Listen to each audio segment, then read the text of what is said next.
Magandang araw, Kalakbay, at sa mga kagaya kong nakikinig sa mga istorya mo. Itago niyo na lamang ako sa pangalang Deo. Ang kwentong ibabahagi ko sa inyo ay karanasan ng lolo ko sa father side. Naniniwala ba kayo, Kalakbay, sa mga buhay na salita o mutya? Ilalad ko sa inyo na parang ang lolo ko ang nagsasalaysay nito. Siya nga po pala, pinalitan ko na din ang ibang pangalan dito sa kwento. Sa kadahilan ng hanggang sa mga panahong ito ay aktibo pa din ang iba naming pamilya sa pagiging antingero. Ang kwentong ito ay tunay na karanasan ni Ulas. Nangyari ito sa lugar ng Bicol, taong 1971. Itong mga panahon na ito ay kauuwi lang ni Ulas sa Bicol. At halos inabot din siya ng isang dekada sa Davao noon bago ito magpasyang umuwi sa kinalakihan niyang probinsya. Sa loob ng panahon na iyon, binago niya ang kanyang itsura sa kadahilanan para malaya siyang makabalik sa kinagisnan niyang bayan kasama ang kanyang mga magulang. Kung hindi niyo po kasi na itatanong, mga kalakbay, kilalang kilala itong si Ulas sa Bicol bilang isang mamamatay tao. Marami na rin ang nag-aasam sa ulo ni Ulas, pero nakapagtatakang hindi siya nadadakip. Sa mga nakakakilala kay Ulas, ay alam nilang hindi tao ang pinapatay nito, kundi mga nilalang na nagtatago sa ibang katauhan. Ngunit sa kasamaang palad ay hindi niya iyon magamit bilang ebidensya upang ipagtanggol ang kanyang sarili sa batas ng tao. Ang naisip naman na paraan noon ni Ulas ay ang magpakalayo-layo habang hinihahanda niya ang kanyang sarili. Alam niya kasing meron siyang misyon na sinimulan at kailangan niya itong tapusin. Nang magbalik si Ulas sa lugar niya sa Bicol, ay mas ninais niyang manuluyan sa isang paupahang bahay. Nagpakilala naman siya doon sa pangalang Noli upang masigurado niya rin na hindi siya masusundan at matitiktikan ng mga humahanap sa kanya. Ilang araw din siyang nanatili sa lugar at naging maayos naman ang lahat. Nung minsan nga ay binibisita pa niya ang kanyang mga magulang para makausap at makamusta ito. Dahil sa marami ang nakatira sa bahay nila, kung kaya't hindi siya pinagdududahan ni inuman. Ang bukod tanging iniiwasan niya sa lugar na iyon ay ang dami ng aswang na nagmamasid. Alam niya na nasa paligid lang ang mga ito at naghihintay lamang ng tamang tiyempo upang umatake. Inaasahan na rin naman noon ni Ulas na makikilala siya di umano ng mga aswang. Isang umaga noon habang naglalakad siya sa baryong iyon, ay may nakasalubong siyang isang lalaki na may daladalang balde. Pagtitig naman ni Ulas sa balde ay laking gulat niya nang bumungad sa kanya ang hati-hating parte ng katawan ng tao na tila ba'y bagong putol pa lang. Dahil sa kanyang mga nasaksihan ay kagad naman niyang tinitigan ng lalaking iyon. Patuloy niya yung pinakikiramdaman upang mabilis siyang makagalaw kung ano ang ibabato nito na hindi niya inaasahan. Nagwika naman ang lalaki habang nakatitig sa kanya ng, "Bili na po kayo. Sariwa po ang lahat ng isdang iyan, bagong huli ko lamang." Nang marinig ito ni Ulas, tanging ubo lamang ang kanyang nagawa habang sumimple itong humawak sa kanyang libreta. Kampante naman si Ulas noon na hindi siya mararamdaman ito dahil umano ay subok na niya ang kanyang kakayahan. Ayon naman kay Ulas, hindi ang karunungan taglay niya ang nakakatakot sa kanya, bagkus ay ang presensya na pumoprotekta sa kanya. Alam niya din kung paano itago ang kanyang mga agimat, maging ang mga mutya na tangan nito. Nagpatuloy naman noon si Ulas sa pagmamasid. Hindi naman alam ng lalaking aswang na minarkahan na siya ni Ulas. Ang gagawin na lamang niya ay hintayin ang pagsapit ng takip silim upang tugisin ang pamilya ng lalaking iyon. Ilang sandali pang lumipas, hindi na nagtagal ang lalaki sa kadahilanan na maglilibot pa iyon ng kanyang paninda sa mga kakilala niyang aswang. Bago naman ito umalis sa harap ni Ulas, ay nagbilin pa ito umano na mag-ingat. Walang kaalam-alam ang aswang na antingero na pala ang nasa harapan niya. Dumating na nga ang hinihintay ni Ulas. Sumapit na ang gabi at nanatili lamang siyang nag-aantay sa labas ng kanyang tinutuluyan. Pinakikiramdaman niya naman ang paligid upang mabilis niyang malaman ang kinaroroonan ng aswang. Hindi ka pa ba papasok, Noli? Wika ng may-ari ng bahay nang masilayan niya ito. Mamaya na ho. May pupuntahan pa po kasi ako eh. Sagot niya naman dito. Matapos niyang masabi iyon, bigla naman napunta ang kanyang atensyon sa nilalang na kanyang minarkahan. Nakaramdam kasi si Ulas noon na nagbago na ang anyo nito di malayo sa kanyang kinaroroonan. Agad naman siyang tumayo at nagpaalam sa may-ari ng bahay na kailangan niya nang umalis. Mabilis niyang tinungo ang daan kalakbay papunta ng baryo upang hanapin ang may marka ng kanyang presensya.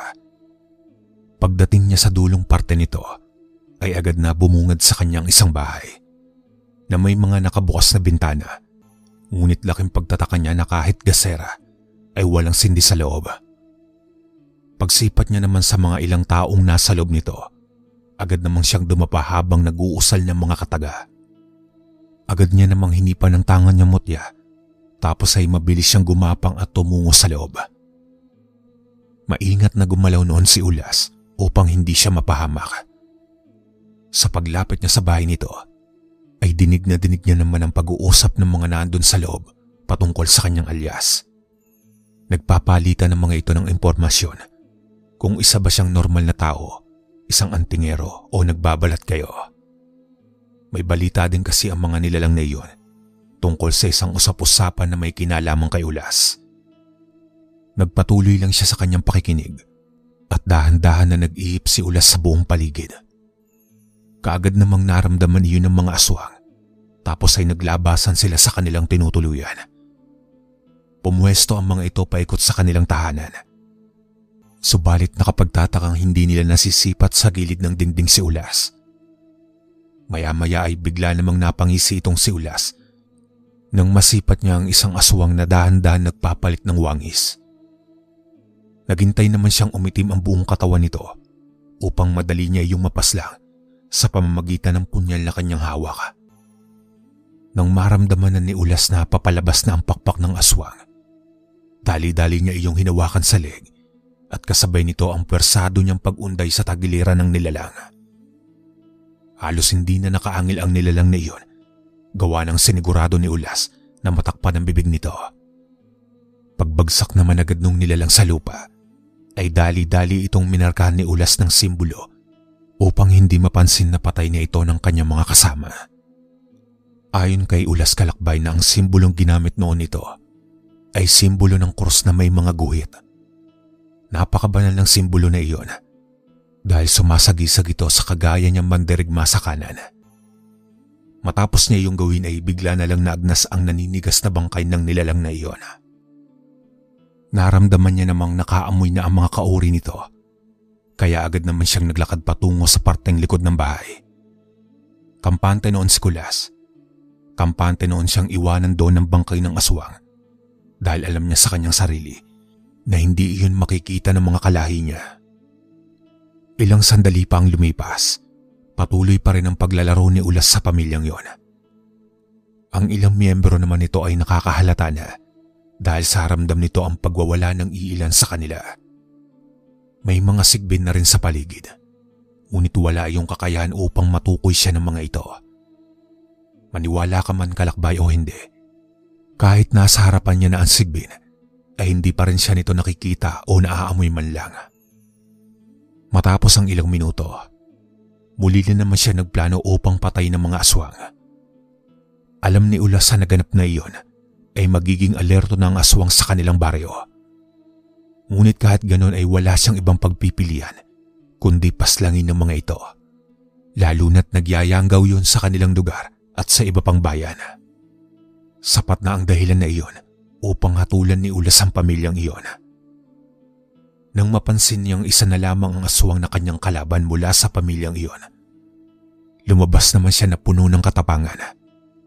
Pagkita naman sa kanya ng aswang, bigla naman itong umangil at isinigaw ang kanyang totoong pangalan. Ulas, matagal na kaming naghihintay sa'yo. Mabuti naman at bumalik ka na. Sigaw na wika ng aswang. Nang marinig naman ito ni Ulas, agad niya namang kinuha ang kanyang punyal na naliligo sa pulang likido mula sa mga napatay nito. Mabilis namang nagusal si Ulas at iniihip niya ang buhay na kataga sa hangin. Bigla namang nanigas ang aswang at hindi makagalaw sa hindi malamang dahilan. Dahil sa pangyayari na iyon, wala namang nagawa ang nilalang kundi hintay na lamang ang nalalapit niyang oras. Nang lumapit na si Ulas sa nilalang, seryoso itong tumitig habang nagwiwika ng, "Hindi ako natatakot sa lahi ninyo." Na mabigkas naman iyon ni Ulas, ay walang ano-ano bigla niya na lamang itong inundayan sa dibdib hanggang sa dumating na lamang sa puntong wala na itong buhay. Nang maramdaman ni Ulas na patay na ang nilalang na iyon, ay agad naman siya nag-usal at iniihip sa bangkay nito na siyang magtatago dito habang buhay. Isa iyon sa mga aral ni Ulas na pinapataw niya sa mga nilalang, buhay man o matagal nang namaalam. Ayon kay Ulas na kapag nasa ilalim ka ng aral na iyon, ay wala kang magagawa kundi pagmasdan ang mga ginagawa ng mga buhay na tao, na hindi mo magagawang hawakan ng kahit ano sa mga gamit nito. Sa madaling sabi, tila isang kaluluwa na may katawang lupa kalakbay. Wala nang ibang paraan pa para kontrahin ang ganoong aral, maliban na lang kung mismong si Ulas ang babawi ng sumpang iyon. Dagdag pa ni Ulas kalakbay na hindi niya magagawa ang aral na iyon kung hindi niya tangan ang nag-iisa at tanging mutya. Matapos niya namang malipo ng kauna-unahang pamilya ng aswang, nagdesisyon si Ulas na magtungo na ulit sa kanyang tahanan. Doon muna siya ng ilang linggo upang mapanatag ang mga aswang sa kanilang baryo. Pagsapit ng umaga, kasalukuyan ng naglalakad si Ulas patungo sa bahay ng kanyang mga magulang. Sa gilid naman ng daan patungo doon, naroroon naman ang iilang pinagkukumpulan ng kauri ng mga aswang. Minabuti iyong tingnan ni Ulas upang magawa niyang mabilang kung ilan ang mga ito. Umiwas din siyang mapadpad sa lugar na iyon upang hindi siya pagdudahan ng mga ito. Nang dumating na siya sa bahay ng kanyang mga magulang, agad naman silang nag-usap. Minabuti niya magpaalam doon na maaga para naman kahit papano ay alam ng mga ito kung saan siya tutungo. "Ulas anak, hanggang kailan mo ba gagawin ng ganitong klase ng pamumuhay? Hindi ka ba nababahala sa iyong kaligtasan? Wala bang pumapasok sa iyong isip na gumawa ng iyong sariling pamilya?" "Anak, pinagdaanan ko na din ang bagay na iyan. Maniwala ka sa akin, magsisisi ka, lalo na kung nauunawaan mo na hindi na maibabalik ang panahong naglaho. Habang maaga pa magbago ka na. Ano pa ba ang nais mong patunayan? Matagal nang patay dito ang iyong kalaban. Tiyo mo na mismo ang pumaslang sa kanya, Ulas. Kaya alisin mo na ang galit sa iyong puso." Wika naman ng kanyang ama matapos marinig na siya ay nagpaalam. "Ayos lang ho ako, itay, huwag niyo na po akong isipin. Wala ding saysay kung hindi ko magagamit ang inyong karunungan na ipinasa sa akin," sagot naman ni Ulas. Maisingit ko lang mga kalakbay. Ang angkan nila Ulas ay dating naninirahan sa bulubundukin ng Quezon hanggang sa mapadpad sa Bicol. Ilan din sa pinagmulang angkan ni Ulas ang lumaban sa pananakop ng mga Espanyol na gumamit ng mga mutya at mahihiwagang armas. Yun din ang naging dahilan kung bakit nagkaroon sila ng karunungan na daig pang dalubhasang antingero. Sige po, balik na tayo sa kwento. Nagpatuloy pa ang kanilang pag-uusap at doon ikinuwento ng ama ni Ulas na noong panahon na siya pa ang nagtatanga ng mutya at karunungan ng anak niya. Normal na sa kanila ang katakutan ng mga aswang dahil sa tanga nilang libreta na naghahayag ng pinakamataas na uri ng kabal. Ang mga usal na yon ang nagbibigay basbas kay Ulas upang magawa niya ang sabulag at iba pang pang-atake. Pinagtibay din yun ang mutya na nakabaon kay Ulas na galing sa isang sigbin na alaga ng engkanto. Bagamat mahina na mutya lamang iyon, ay nagiging malakas naman ito sa tulong ng kanyang mga buhay na kataga. Hindi sa mutya ang dahilan ng lahat ng ito, kundi pati na rin sa tulong ng mga kataga.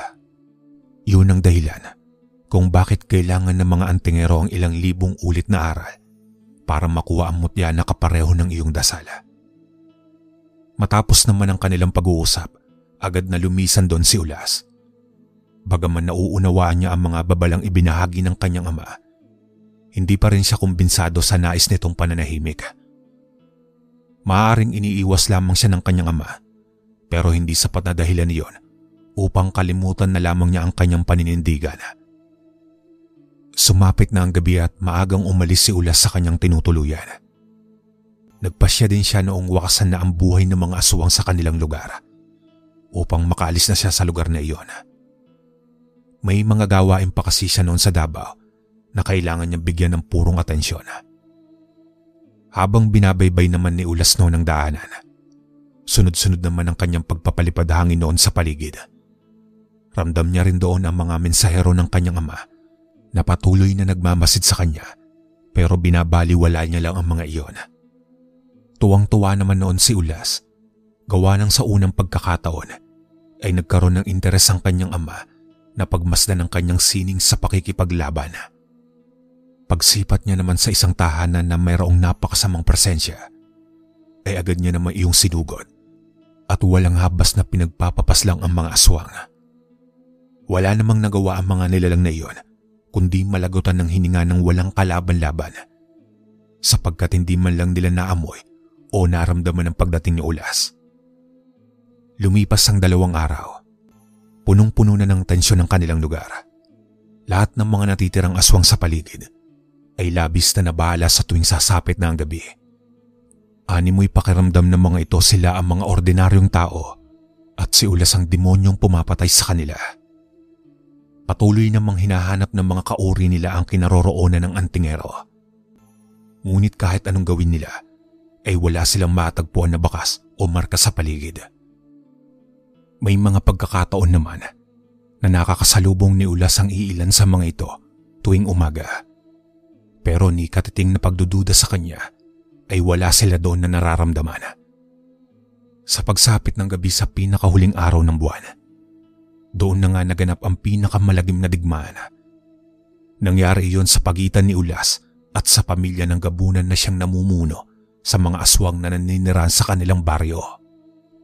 Bagamat hindi siya nakikita ng mga ito, labis pa din siyang nag-iingat sa kadahilanan na alam niyang makukunat ang balat ng mga iyon. Konting pagkakamali lang ay maaaring kabayaran na ito ng kanyang buhay. Aminado kasi si Ulas noon na bagamat napakalakas ng kanyang kakayahan, meron din itong kahinaan. Kapag nagawa itong malaman ng kanyang kalaban, ay tapos na ang laban para sa kanya. Sa mga hindi kasi nakakaalam, ang kabal at mutya ni Ulas na tinataglay ay mayroon din itong limitasyon, kung kaya't hanggat maaari ay hindi pinapaalam ni Ulas kahit kanino kung ano ang kanyang tangan, dahil maaari itong mabasag sa isang salita lamang.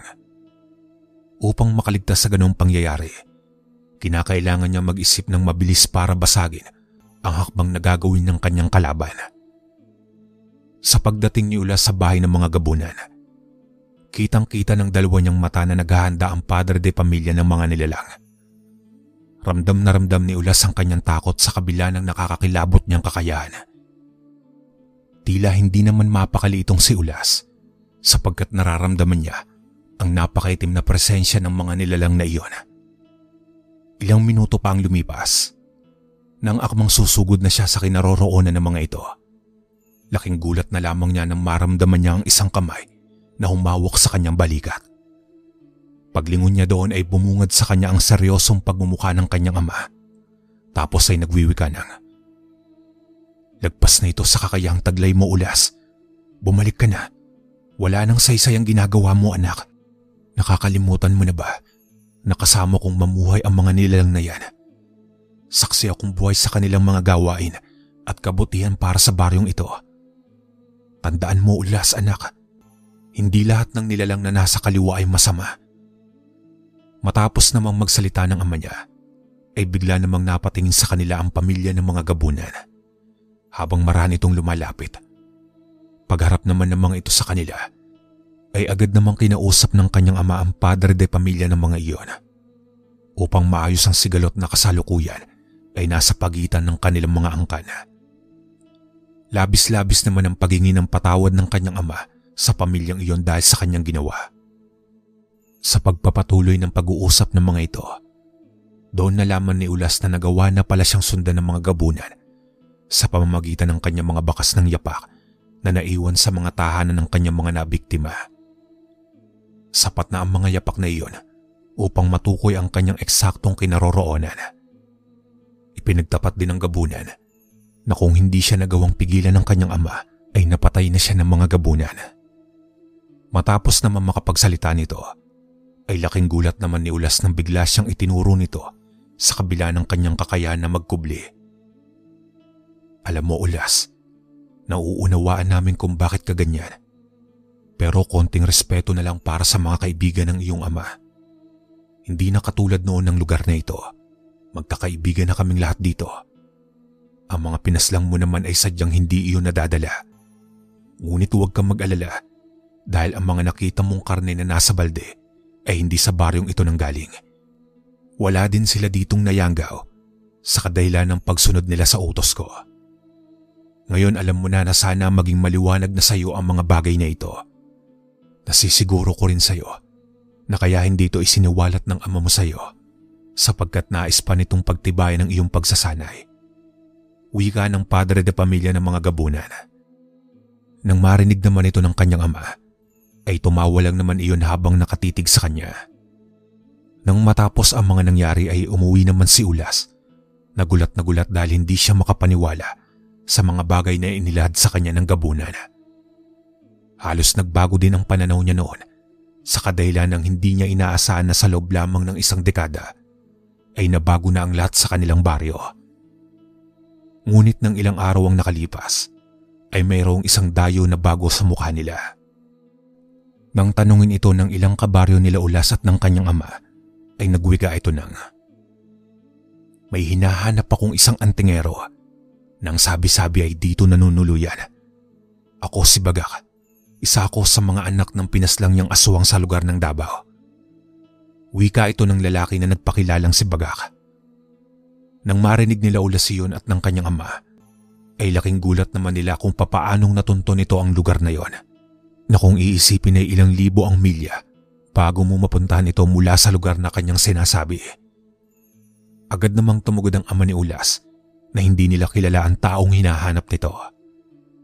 Nang marinig naman iyon ng lalaki ay agad naman itong lumapit sa kanilang dalawa at mula ulo hanggang paa ay pinagmasdan nito si Ulas na tila ba ito ay nagdududa doon. Maya-maya pa ay umalis na din iyon na parang hindi sumang-ayon sa mga narinig niya mula sa dalawa. Si Ulas naman ay tuluyan ng umalis sa tinutuluyan niya at bumalik na sa kanilang tahanan kasama ang mga magulang nito. Isang gabi niyon, habang masayang kumakain silang mag-anak, ay naisip ni Ulas kung ano ang gagawin sa mga tangan niya na ipinamana ng kanyang ama sa kanya. Dahil natapos na ang hiduaan nila sa pamilya ng gabunan, kaya't naisip niyang hindi na iyon kailangan. Kaya naman napagpasya ni Ulas na ibaon na lamang ang punyal na tangan niya na mayroong mutya at ang libretang lagi niyang daladala. Nang matapos naman iyon ay laking gulat naman ni Ulas nang mapansin niyang nakatingin lamang sa kanya ang kanyang ama na nakangiti lamang ito at nagwika ng, "Masaya ako Ulas at napangibabawan mo ang puot at galit sa iyong dibdib. Tama yan Ulas anak. Hindi pa huli ang lahat para sa iyong pagbabago." Nang marinig naman iyon ni Ulas ay walang salita ang lumabas sa bibig nito, kundi isang matamis na ngiti lamang sa kanyang ama. Kinaumagahan naman ay agad na nagtungo si Ulas sa inaanihan nila ng palay. Wala pang araw noon na magpasya siyang lumakad, dahil aabutin ng kulang isang oras bago niya marating iyon. Dala ang isang tabak ay agad niyang binagtas ang bundok na iyon. Nang nasa kalagitnaan na ng paglalakad si Ulas, batid niyang mayroong sa kanyang nakamasid at sumusunod. Hinayaan naman iyon ni Ulas at patuloy lamang siya naglakad. Maya-maya pa ay naramdaman niya na parang nag-iba ang itsura ng tinatahak niyang daan. Alam niya sa kanyang sarili na kahit isang dekada na siyang hindi nakadaan doon, ay hindi siya maaaring maligaw. Sa kadahilan ng doon din siya madalas noon maglaro sa tuwing sinasama siya ng kanyang ama. Maya-maya pa ay laking gulat na lang ni Ulas nang maaninig niya sa hindi kalayuan ng isang wangis ng lalaki na nakasuot ng isang itim na balabal. Sa isip-isip ni Ulas ay nabitag siya ng isang bagat. Ang bagat kasi ay kadalasang aswang na may lahing gabunan din, ang may gawa na kung saan ay para kang na maligno na kahit anong gawin mo ay hindi ka makakaalis at paikot-ikot ka lamang sa lugar na iyon. Nang mapagtanto na nga ni Ulas na bagat iyon, ay walang ano-ano'y kinuha niya ang tabak na nakasukbit sa kanyang bewang at nagwika ito sa lalaking nakatayo nang, "Sino kang demonyo ka? Ang lakas naman ng loob mong harangin ako sa lugar kung saan ako isinilang." Wala namang natanggap na sagot itong si Ulas mula sa lalaking iyon. Bagkus ay ngumisi lamang ito sa kanya. Maya-maya pa ay agad namang tinakbo iyon ni Ulas. Kahit alam niyang walang epekto ang hawak niyang tabak at nang makadikit iyon sa lalaki at nang subukan tagaing gamit ang tabak, ay mabilis naman itong kumilos. At sa pagkilos niyang iyon natanggal sa mukha nito ang balabal. Laking gulat naman ni Ulas nang makita niya ang lalaking iyon at iyon ang naghahanap sa kanya noong nakaraang araw. Bigla namang napahinto si Ulas sa kadahilanan na parang may pumipigil sa pagkilos nito at agad na nagwika sa kanya ang lalaki nang, "Tama nga ang hinala ko sa iyo, Ulas. Ikaw ang pumatay sa mga magulang ko. Hindi mo ba natatandaan? Huwag mo na ding piliting kumawala dahil mula sa pagiging aswang ko, inaral ko ang tangan sa kanan para paghandaan ng araw na ito." Nang marinig iyon ni Ulas ay tila hindi niya na alam ang kanyang gagawin dahil hindi niya mawari kung paano nito nagawa na pagsabay ng pagiging aswang at paggamit ng karunungan sa kanan. Nang lumapit naman kay Ulas ang lalaking iyon, ay walang ano-ano'y itinurok nito ang kuko sa bandang tadyang ni Ulas habang ibinabaw na iyon at nakangisi lamang. Nang marami ng dugo ang nawala kay Ulas, tuluyan itong nanghina at napaluhod dahil kahit anong usal niya noon upang magtaas ng puder at bakod sa katawan, ay hindi niya na din magawa sa kadahilanan na wala sa katawan niya ang libreta nung mga panahon na iyon. Maging ang kabal ni Ulas ay tila nabasag lang din sa tigal pong ginawa ng aswang. Si Ulas naman ay tila ba ibinigay na ang kanyang buhay sa aswang na iyon. Inisip niya na ito na ang sukli sa lahat ng mga nagawa niya noon. Hanggang sa may narinig si Ulas na pamilyar na boses. Nang lingunin niya ang pinanggalingan ng boses na iyon, ay nakita niya ang kanyang ama at ang padre de pamilya ng gabunan.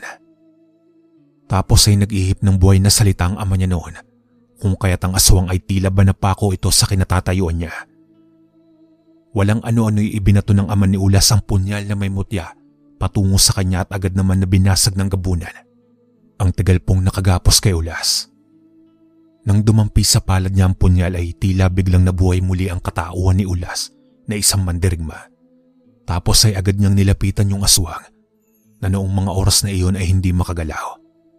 Nagwika naman noon si Ulas nang, "Pasensyahan tayo, kaibigan. Hindi mo agad winakasan ang buhay ko nung may pagkakataon ka pa. Mas pinili mo maging hambog sa harapan ko. Ngayon ipaparanas ko sa iyo ang dinanas ng mga magulang mo." Pagtapos niyang masambit lahat iyon, ay kagad namang itinarak ni Ulas ang punyal na yun sa dibdib ng aswang at hindi pa nakontento si Ulas nang iguhit niya ito pababa ng tiyan. Sa tagpong iyon narinig na ni Ulas ang huling hininga ng aswang na iyon.